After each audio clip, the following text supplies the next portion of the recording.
Hi guys, අද අපි කතා කරන්න යන්නේ ලෝකේ තියෙන භයානකම ගේම් එක ගැන. ඉතින් අපි හැමෝම ගේම්ස් ප්ලේ කරලා තියෙනවා. හැබැයි මේ ගේම් එක අපිට නැති වෙච්ච legendary horror ගේම් එකක්. ඒකට හේතුව තමයි මේ ගේම් එක පටන් ගන්නෙ කුඩා නිවසක කොරිඩෝ එකක් තුලින්. ඉතින් මේ කොරිඩෝ එක අපේම නිවසේ කොරිඩෝ එක වගේ හැඟෙන තරමටම මේ ගේම් එක රියලිස්ටික්.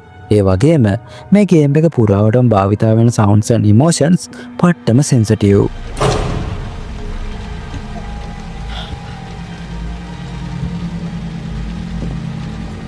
ඉතින් මේ ගේම් එකේ තියෙන විශේෂම කාරණයක් තමයි මේ ගේම් එකේ multiplayer option නැහැ.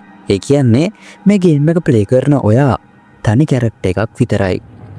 මේ විතරක්ම නෙවෙයි මේ ගේම් එකේ safe zone නැහැ. ඒ වගේම පලා යන්නත් බෑ. ඉතින් මේ ගේම් එකේ තියෙන භයානකම පැතිකඩ තමයි මේ ගේම් එක ප්ලේ කරන ඔයා මේ ගේම් එක ඇතුළේ ජීවත් වෙනවා වගේ හැඟෙන එක. ඉතින් මොකද්ද මේ භයානක ගේම් එක? මේ ගේම් එක තමයි playable teaser කියන්නේ. එහෙමත් නැත්නම් PD කියලාත් හඳුන්වනවා. මේ ගේම් එක නිකුත් වෙන්නේ 2014 වර්ෂයේදී. ඉතින් මේ ගේම් එක නිකුත් වෙලා දින 24ක් වගේ කෙටි කාලයක් තුළ 1 මිලියන් ඩවුන්ලෝඩ් ගන්න මේ ගේම් එක සමත් වෙනවා. නමුත් පසු කාලෙක මේ ගේම් ප්‍රොජෙක්ට් එක කැන්සල් වීමක් නිසා අද වන විට මේ ගේම් එක අලුත් කන්සෝල් වලට ගන්න බැරි legendary lost horror ගේම් එකක් විදියට හඳුන්වන්න පුළුවන්.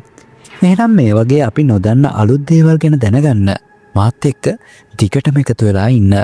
ඉතින් ඔයාලගේ අදහසොත් මේ වීඩියෝ එක පල්ලෙන් කමෙන්ට් එකක් විදියට දාගෙන යන්න.